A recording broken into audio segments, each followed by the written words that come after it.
istong nagwapuhon, wala gani ka iskilan. Wala siya'y trabaho, wala sa siya'y asawa.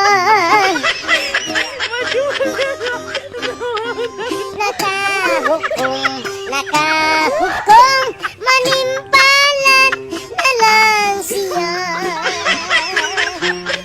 Ilarga sa Manila, sa Maynila, sa Milarda, namay putos ang iyang dala. Sa Maynila, iswatir ang Pinoy anan.